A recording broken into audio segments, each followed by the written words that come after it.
I poisoned my boyfriend's entire family legacy with a single line of code. Watching their empire crumble from my laptop in a dingy motel off I-90. And the sick thrill of it made me question if I was the monster they'd always said I was. It started with a whisper in a boardroom. The kind of betrayal that slices deeper than any knife. My fiancé, Ethan, had framed me for embezzling from his father's hedge fund to cover his own gambling debts, leaving me to rot in a courtroom while he toasted champagne with the man who'd just called me street garbage to my face. But here's the hook that still wakes me screaming. I didn't just get even. I erased them. Pixel by financial pixel. Because forgiving a snake only gets you bitten twice. My name's Margaret Hale. And back in 2023, I was 28, fresh out of a nowhere town in Indiana, clawing my way through Chicago's finance jungle like every other Midwestern girl with stars in her eyes and ramen in her pantry. I'd met Ethan Harrington at a networking mixer in the Loop, him in his tailored Brooks Brothers suit, me in a thrift store blazer that smelled faintly of mothballs. He was the golden boy of Harrington Capital, the firm his father, Victor, had built from a single stock tip into a Wall Street behemoth that preyed on the dreams of the little guys. Victor was the kind of old money shark who summered in the Hamptons and wintered in Dubai, with a smile like a loaded Glock and eyes that appraised you like livestock at auction.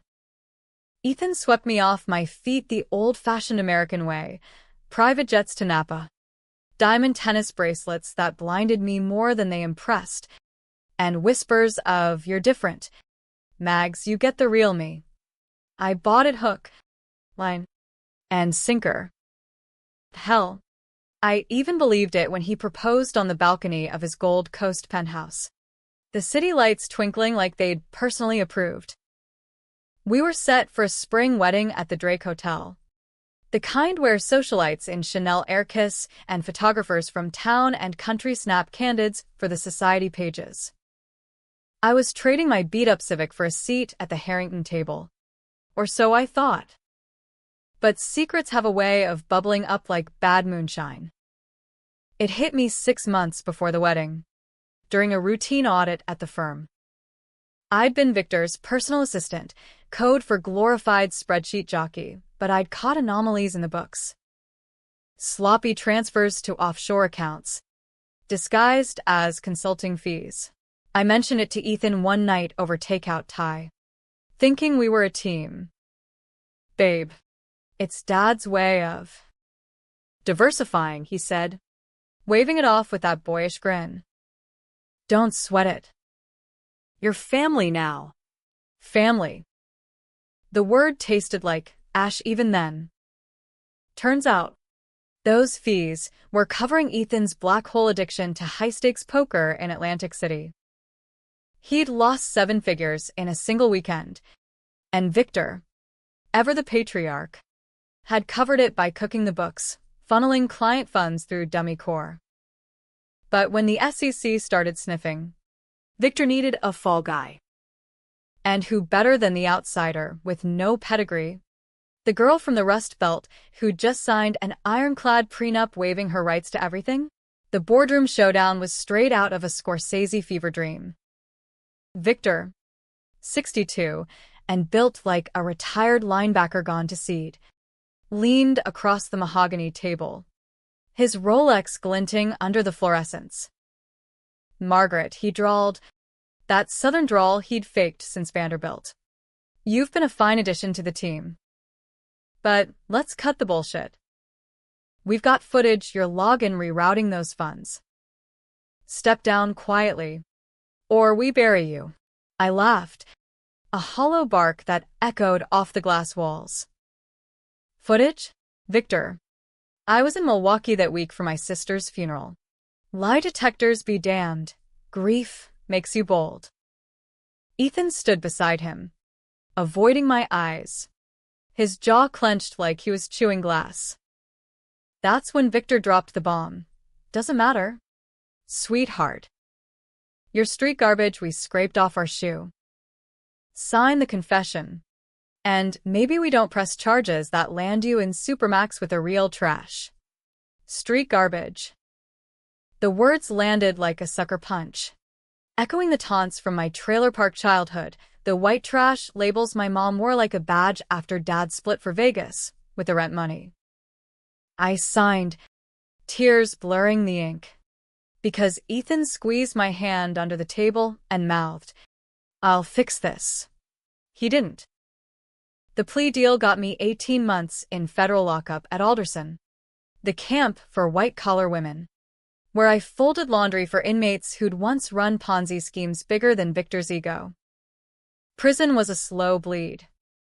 No conjugal visits from Ethan, just collect calls he never answered.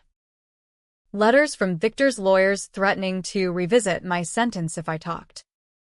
And the secret, the one that gnawed at me like a rat in the walls, was that I'd taken the fall not just for Ethan's debts, but for Victor's dirtier sins.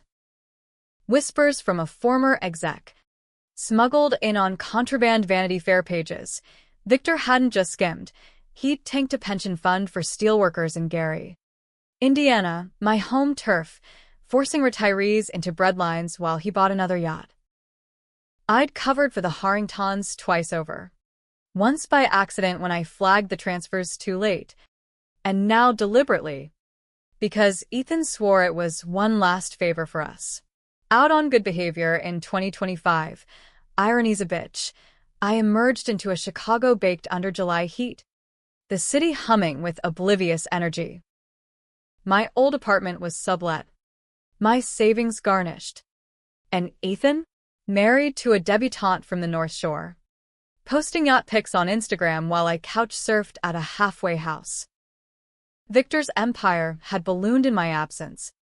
Harrington Capital, now a $2 billion juggernaut, sponsoring TED Talks on ethical investing like a vegan selling bacon. But I wasn't broken. I'd spent lockup learning code, free online courses via the prison library's ancient laptops. Python, SQL, blockchain basics. Not for a job, for war. The first move was reconnaissance. I dyed my hair black, got a fake ID as Maggie Hart, and landed a gig as a barista in the Loop, close enough to eavesdrop on Harrington happy hours. That's where I met Lena, a disgruntled analyst who'd quit after Victor restructured her out of a bonus over cheap Merlot at a dive-on division. She spilled Victor's Swipe, his pet project, a proprietary app for instant asset liquidation. One tap, and he'd dump stocks, freeze accounts, wipe portfolios clean. Genius for profit, but a digital guillotine if turned on its maker. You could own him with that, Lena slurred, eyes gleaming. But why bother? He's untouchable. Untouchable? I'd felt those hands, Victor's metaphorical grip, crushing my life. And Ethan's betrayal? It festered like an open wound. I'd seen the wedding announcement in the Trib. Harrington ties not with socialite. No mention of the ex-con bride. That night, alone in my sublet studio with the AC rattling like a death rattle, I fired up my laptop. The hook was set, now to reel them in. It took 3 months of nights hunched over keyboards, fueled by black coffee and rage-fueled playlists, Springsteen wailing about rust belts and broken promises. I reverse-engineered the Swipe app through Lena's leaked API keys, burrowing into Harrington's servers like a termite in oak. Firewalls crumbled under brute force scripts, backdoors yawned open. Victor's empire was a house of cards. Every kingpin transaction logged in plaintext because arrogance breeds slop. The plan crystallized in a fever dream. Not just expose them, but cancel them. Drain their liquidity. Trigger margin calls. Watch the dominoes fall. Controversial? Hell yes, ruining innocence in the crossfire. Clients who'd trusted the Harrington name. But justice in America isn't clean. It's a street fight where the house always wins unless you burn it down. First target, Ethan's trust fund. A midnight hack. And poof, $5 million vanished into crypto tumblers, laundered through anonymous wallets. He woke to overdraft notices. His Amex Black card rejected at a Hamptons brunch. Victor noticed the ripples, calling an emergency board meeting I attended via hidden webcam feed. Sabotage, he snarled, pounding the table. Someone's got our guts. Ethan, pale as milk, muttered about ghosts from the past. Ghosts. That's me, baby. But I wasn't done. Next. The pension fund, the one-eyed indirectly doomed. I funneled recovered funds back to the Gary retirees. Anonymous wire transfers timed to hit during Victor's quarterly earnings call. The press ate it up. Harrington heirloom returned? Victor spun it as internal audit success, but the SEC filings I leaked painted him as the architect of the theft. Stock dipped 8%. Clients jumped ship like rats from a sewer. Ethan reached out then. A burner phone text. Mags. If this is you, stop. We can talk. Talk? Like the nights he'd promised while I rotted? I replied with a screenshot of his offshore poker logs. Every hand, every loss. Talk to your wife about this. Silence. Good. By fall, the tension coiled like a spring in a .45. Victor flipped, publicly decrying cyber-terrorists on CNBC, privately hiring black hat firms to hunt me.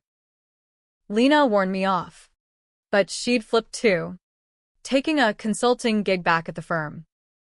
Betrayals of virus, it spreads.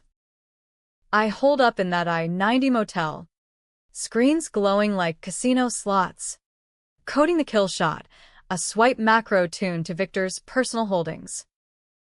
One command, and his yachts, his Hamptons estate, his Dubai safe houses, all liquidated in a cascade of automated cells. Short his own stock via dark pools.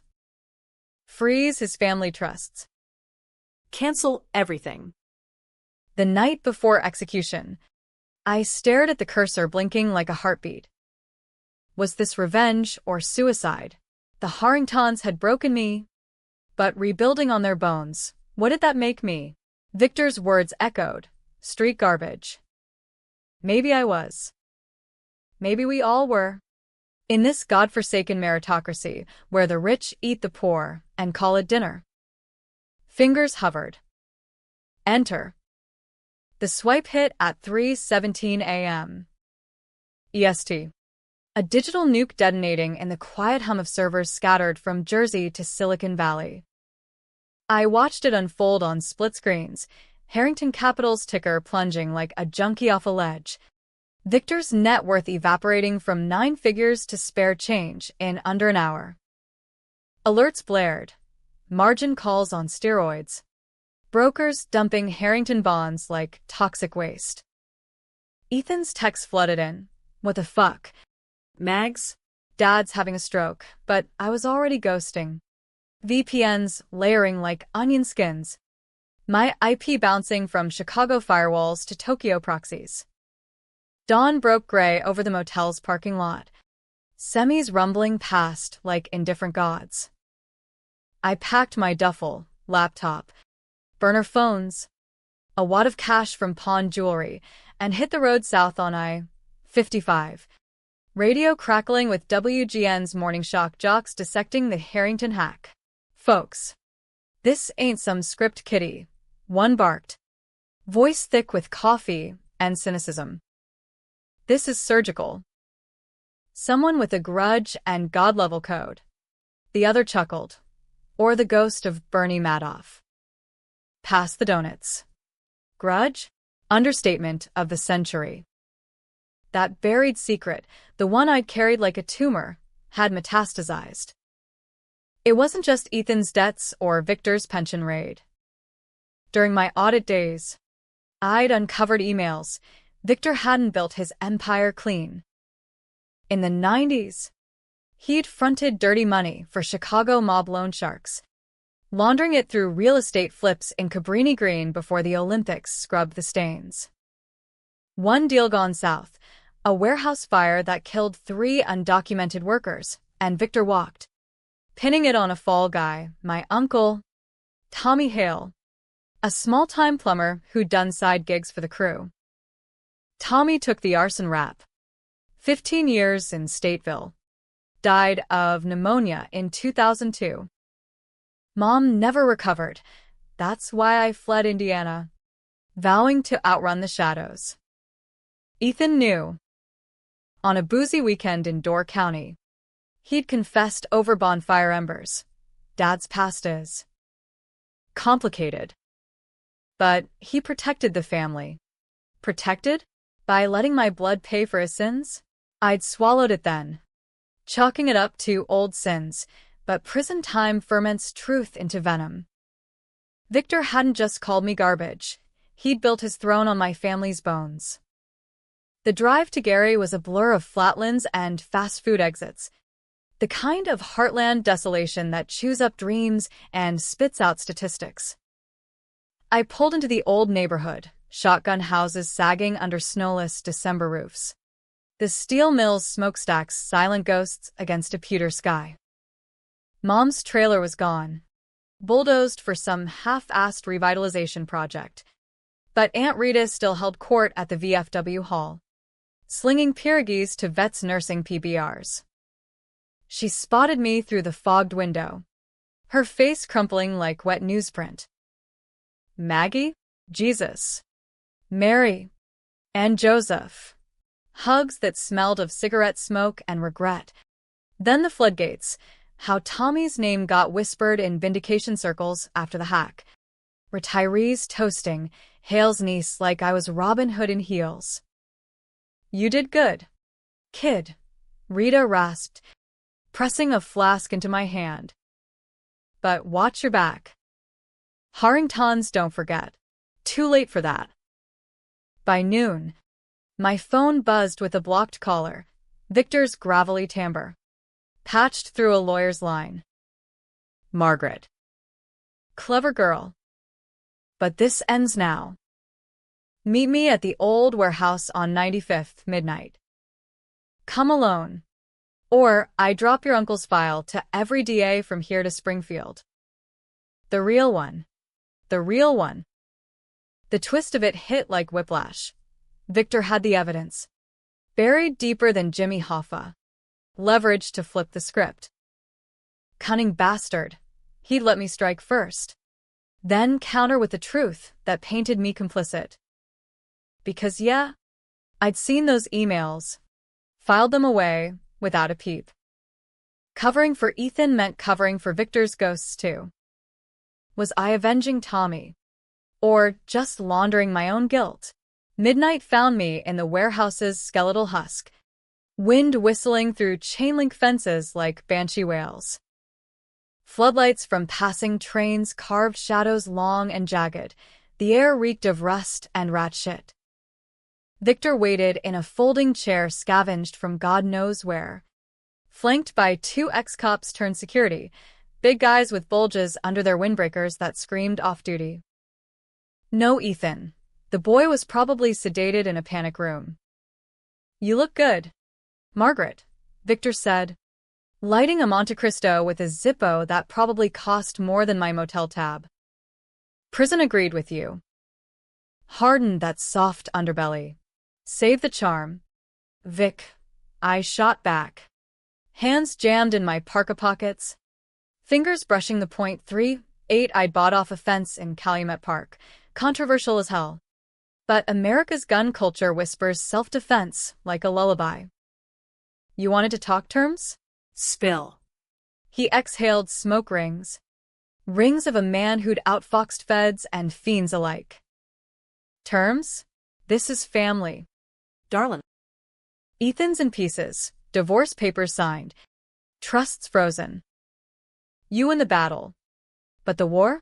That's me walking you into the dawn. Or us both in cuffs. That hack. Traceable. Your prints all over it. Metaphorically speaking. Bluff or truth. My gut twisted. I'd scrubbed logs. But Victor's world was shadows within shadows. Private eyes. NSA leak spot with boardroom handshakes. He flipped then, leaning forward, eyes glinting like fool's gold. Or. Partner up. You and me. That swipe code? Genius. We rebuild. Cut Ethan out. You get 30%. A new life. No more street rat bullshit. Partner. The offer hung there. Seductive as sin. A devil's bargain in the city of big shoulders. Part of me, the ambitious girl who'd once dreamed of corner offices, flinched toward it. Victor wasn't all monster. He'd mentored women before. Lifted a few from the mailroom to the C-suite. But the flip? It was his MO, loyal to the dollar. Not the blood. He'd betrayed Ethan to save the firm. Betrayed me to save his son. Now. Betraying the boy again for me? It reeked of survival. Not redemption. I laughed. Low and bitter. You think I'd trust a snake that bit its own tail? Nah. This ends with you broken. His face hardened. The southern mask cracking. Then you're dumber than your uncle. Tommy was sloppy, lit that match himself for insurance. I just facilitated. Lie. The rage boiled over. Hot as blast furnace slag. I pulled the .38, thumb flicking the safety, the metallic snick echoing like Judgment Day. The guards tensed, hands inching to holsters, but Victor waved them off. Standing slow, cigar ash scattering like confetti at a funeral. Shoot me, Margaret, and you're the villain. Front page. Ex-con kills tycoon in revenge rampage. Clients sue. Widows weep. Or walk away. Be the bigger person. Bigger person. In America, that's code for suck it up. The myth we sell to the losers while the winners yacht away. The warehouse spun. Ghosts of workers. Tommy's phantom cough, and I squeezed the trigger. Not at Victor, but at the chair leg beside him. Wood splintered, he jumped. Cigar tumbling. Guards drew. But I was already bolting. Shots cracking the night like fireworks gone wrong. Tires squealed as I peeled out in a stolen Chevy. Heart hammering triple time. Victor's counterpunch.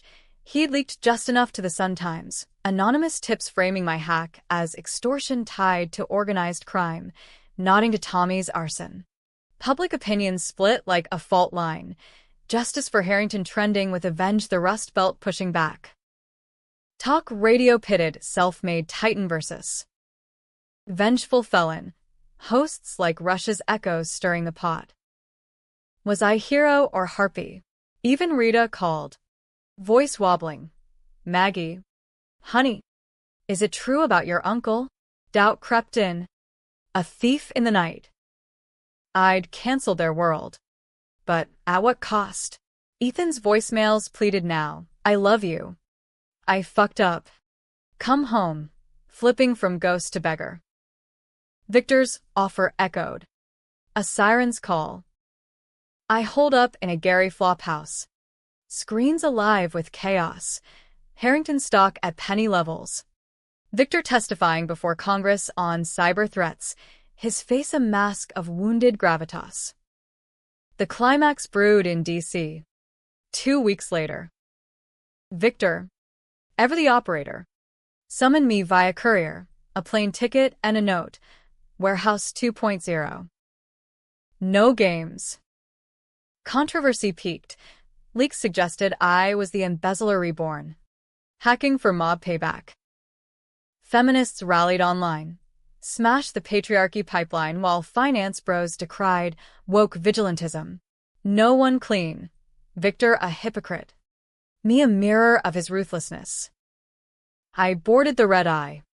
.38 tucked in my waistband.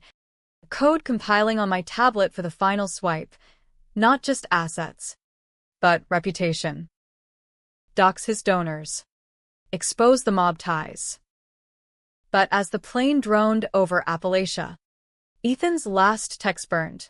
Dad's dying. Cancer. You're doing? Please. Twist of the knife. Or was it? Washington Dulles hit me like a cold slap, December drizzle turning the tarmac to sleet. The air thick with jet fuel and false promises. I rented a nondescript Toyota under Hart, navigated the Beltway's snarl to an abandoned DOT warehouse on the Anacostia fringes. The kind of forgotten federal relic where Watergate whispers might still linger. Victor had chosen neutral ground. Or so he thought, cameras looped via my pre-hack. Guards paid off with crypto drips. But neutrality's a joke in DC. Every shadow's got a handler. He arrived in a black Escalade. Solo this time, no muscle.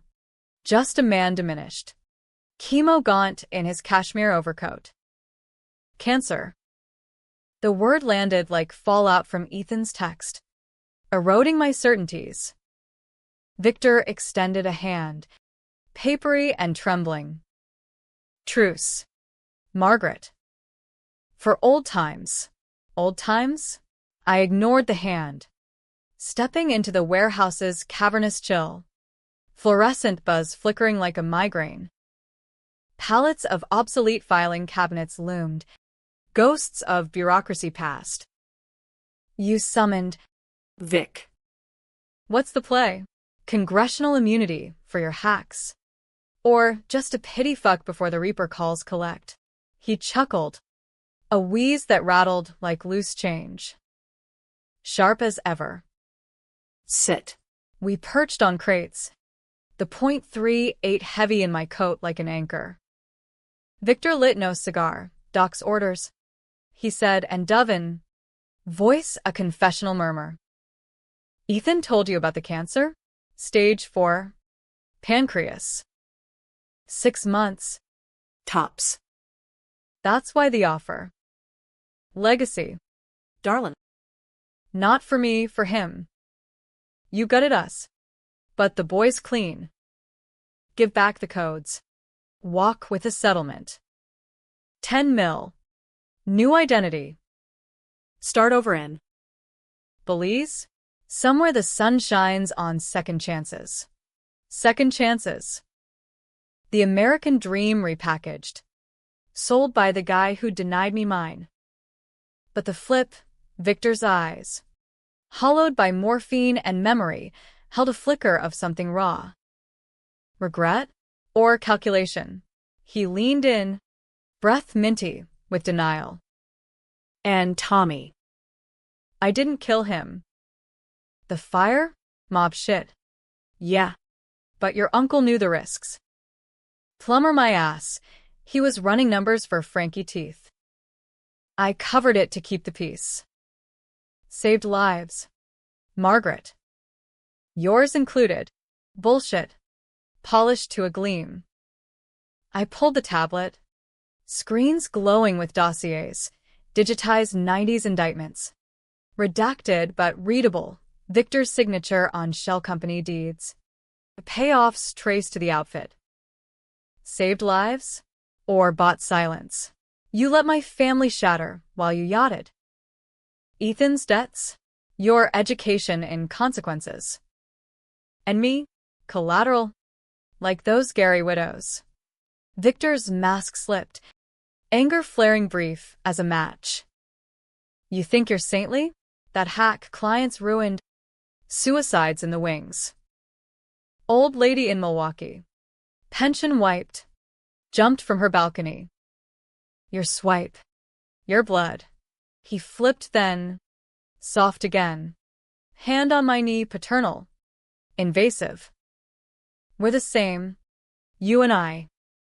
Survivors. Ethan? Weak. Needs us. Marry him for real this time. I'll bless it. Marry. The word twisted like barbed wire. Ethan, my betrayer. My ghost lover, flipping from villain to victim.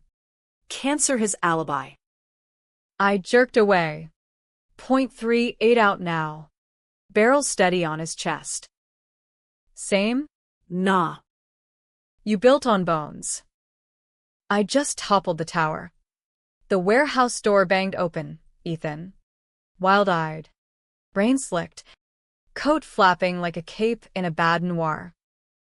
Mags. Dad. What the? He'd tailed me. The boyish impulsiveness undimmed. He froze at the gun. Hands up. Please. It's not what you think. What I thought. Betrayal squared. Thin. Ever the pivot. Had played both sides, leaking my location to Victor for a cut of the rebuild, whispering to me via texts for absolution.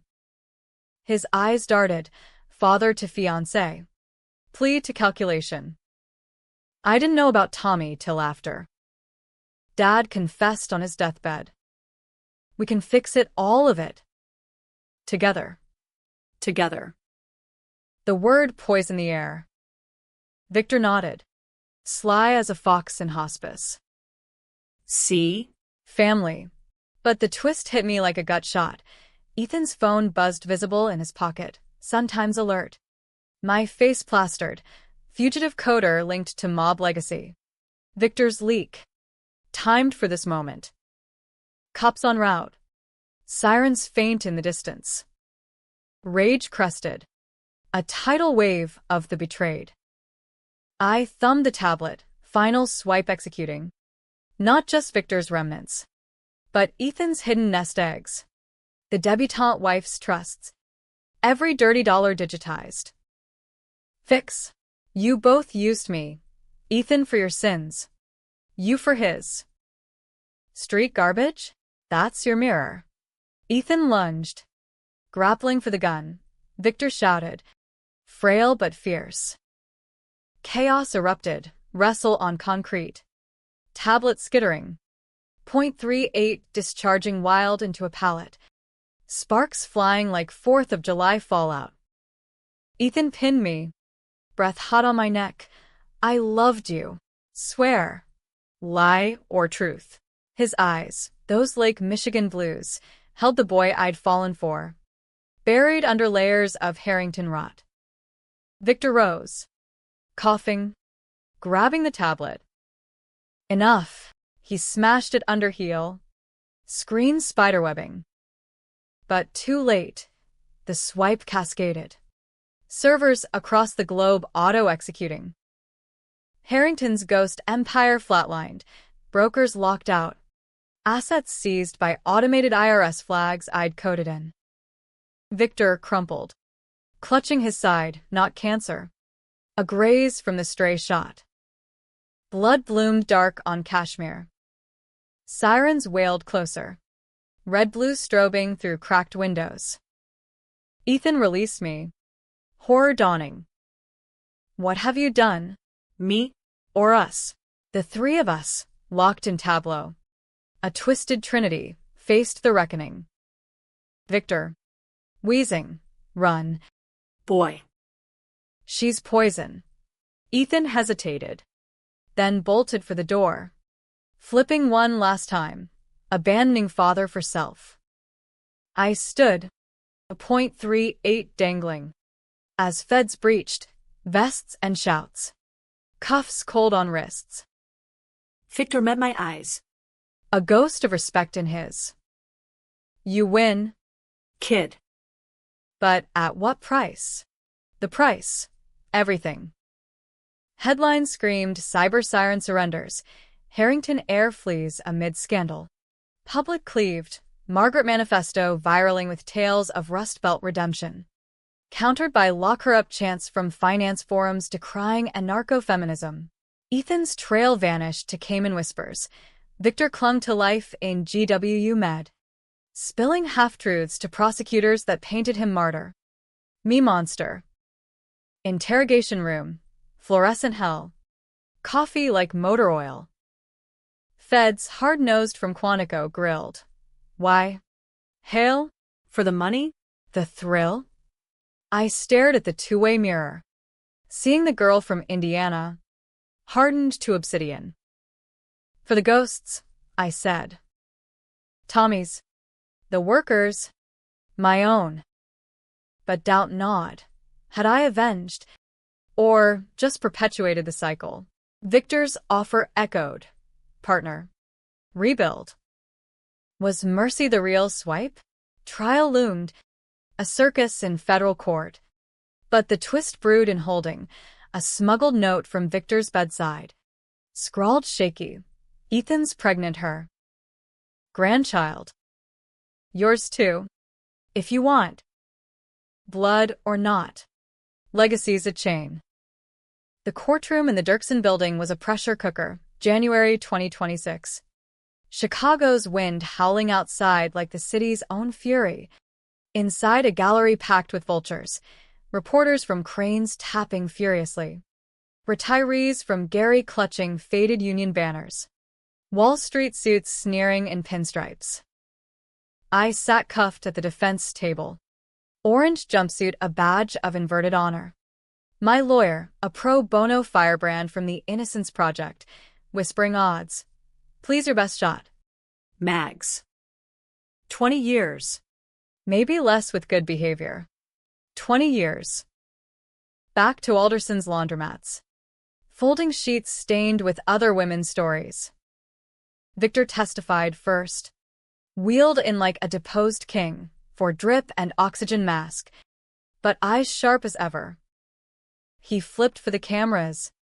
Voice amplified to gravelly timbre. Margaret was family once. Brilliant. Yes. But broken. The hack. Revenge for imagined slights. I take responsibility for giving her a chance she squandered. Imagined slights. The jury, blue-collar mix from the South Side, shifted. Some nodding at the tycoon's humility. Others eyeing me with the wariness of kin betrayed. My cross. I detailed the embezzlement frame. The pension gutting. Tommy's frame-up. Exhibits flashed emails. Ledgers. The swipe code annotated like a manifesto. Gasps rippled. A widow in the front row sobbed audibly. But Victor countered seamless. Leaking doubt. She knew. Participated. Love makes fools of us all. Love. Ethan's absence screamed louder than words. He'd vanished post-warehouse. A ghost in paradise. Paternity unconfirmed, but whispered in tabloids. Harrington's scion starts over in exile. The note from Victor? A ploy. My lawyer confirmed doctored for leverage. No grandbaby. Just manipulation's last gasp. Yet it lingered. A what if that split my soul. Family as weapon. Or salvation. The prosecution painted me vigilante gone rogue. Client suicides tallied like war crimes. Economic ripple effects cited from Brookings reports. MS. Hale didn't just steal. She terrorized. The A-Day thundered. A woman in pearls who could have been me in another life. Controversial decisions piled. My gun discharge? Premeditated assault. The mob ties? Inherited criminality. No one clean. Victor's confession to Congress whitewashed his sins, positioning him as reform's poster child. New bill pending. Hale Act for cyber defenses. Irony's bitter cherry. Jurors deliberated 3 days. Sequestered in a hotel buzzing with divide the verdict polls. 48% guilty as sin. 52% patsy turned patriot. I pace my cell. Shadows dancing like doubts. Had the swipe liberated or enslaved? Gary widows got restitution. Sure, class action settlements from the fallout, but at the cost of jobs lost in the firm's collapse. Families like mine fracturing anew. Victor's empire dust. But Phoenix's rise. He'd already pivoted to philanthropy consulting, TEDx slots on resilience. Verdict read at 2 p.m. Gallery hushed as a grave. On count 1. Cyber fraud, guilty. My knees buckled, lawyer's hands steadied. But the twist, the real gut punch, came on sentencing. Mistrial declared. Juror 3, a steelworker descendant, held out for acquittal, citing new evidence, Ethan's anonymous deposition, smuggled via VPN, confessing he'd coded the initial backdoor for his debts, framing me as cover. Victor's son, flipping final time, not for love, but cowardice, cutting a deal from hiding to dodge extradition. Chaos erupted, reporters stampeding, feds scrambling for warrants. Victor, watching from his box, met my eyes one last. No hate, just weary kinship. See you on the other side, kid. He died 2 weeks later. Obits hailing flawed visionary, estate probated to charities he never cared for. Me? Released on technicality. Ankle monitor, my ball and chain. But free enough to breathe Lake Michigan air unpoisoned. Ethan surfaced months later, a bleary video call from Nassau. Eyes hollowed by regret and rum. Mags. The baby's real. Hers. But. Ours in spirit. Come. I hung up. Deleted the number. Spirit's cheap. Blood's the currency. The ending? No tidy bow. I'm in witness protection light. A ghostwriter gig in Milwaukee. Penning thrillers that skirt too close to truth. Public debates rage. Podcasts pit Margaret as martyr against Victor as victim. Ethics profs dissecting the morality morass. Was my revenge justice? Or just vengeance in drag? Readers split. As intended, cheering the swipe, mourning the mess. But here's the hook's echo. The one that lingers in quiet nights. I canceled everything. But in swiping their world, I reclaimed mine. Street garbage? Nah. I'm the recycler, turning trash to treasure. One line of code at a time.